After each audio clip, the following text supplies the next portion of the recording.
Thank you very much. Before coming to synagogue last Thursday morning, I watched some of the live coverage of the D-Day commemoration. I still can feel the shivers that were running down my spine when a close-up of the war memorial revealed the thousands of names engraved in the white stone. At a time when some of our relatives, friends, brothers and sisters in faith in Israel and the Ukraine are again fighting in a war, the memorials of previous wars become even more powerful reminders of the great loss of human lives that comes with each war. The coming together of D-Day with our annual reading of the opening portion of the book of Numbers, beginning with a census of all Israelite men from the age of 20 years up, all those in Israel who are able to bear arms, might give us pause to look at one of the dark realities of our people that our people have had to face since ever.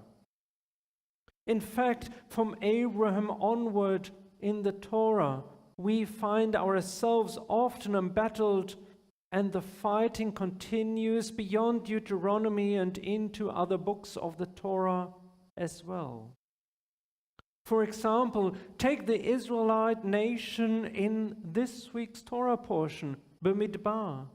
Here's the same crowd we witnessed a year and a month before running hurriedly from Egypt, looking over their shoulders as they crossed the parted sea, terrified by what lay behind and ahead. Because only moments after they left the houses of their masters, they were chased by Pharaoh's army. The moment they crossed the Sea of Reeds, they were attacked by Amalek, later fighting the king of Og, and so on. The journey of the Israelites and the Jewish people was unfortunately seldom peacefully.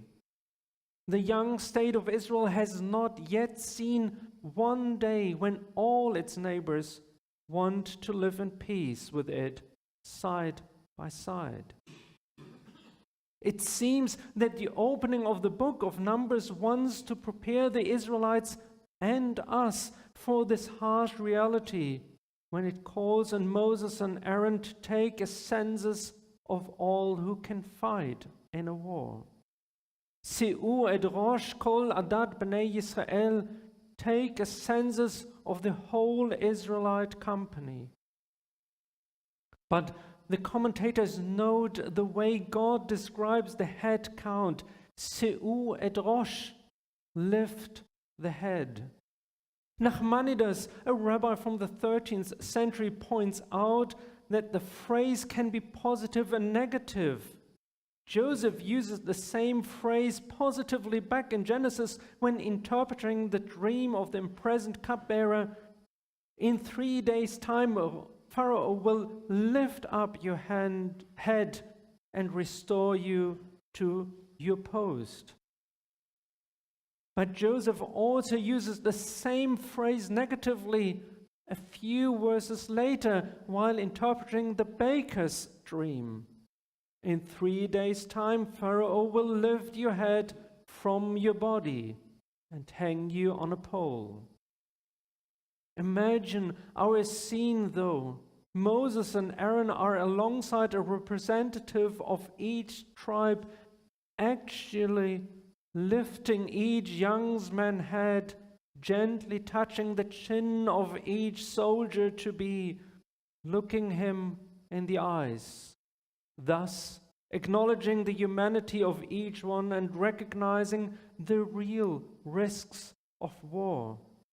Will this young man's head be lifted up to greatness or fall in battle? The reality of combat is intensified by God's further instruction to Moses, Se'u et rosh kol adat b'nei Yisrael mishpachotam leveit avotam b'mispar shemot kol zachar legulgolotam.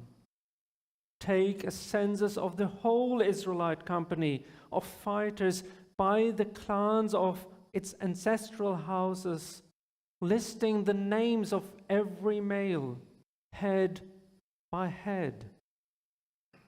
These future soldiers are not just young men, but young men with names b'mispar shemot, young men from families mishpachotam, young men still connected to the house of their fathers, leveit avotam. And perhaps God alludes to the harshness of war by using a different word for head at the end of the verse, not the familiar rosh, but gulgolotam, from the root meaning round or skull, gulgolet, offering a subtle and sobering look at the soldier's possible future. Seu et rosh, lift up the head of each one, says God to Moses, as if to say, touch them, look them in the eyes, write down their family names, because even though you are counting them, these men are not just numbers. A wise man once taught that if you look deeply into the eyes of another, you will find there the presence of God. Would we really be able to send people into battle if we spend the moments before looking deep into the eyes of our soldiers? The harsh reality of D-Day, the wars of the last centuries, the war in the Ukraine and at the borders of Israel tells us that war is one of the evils of civilization.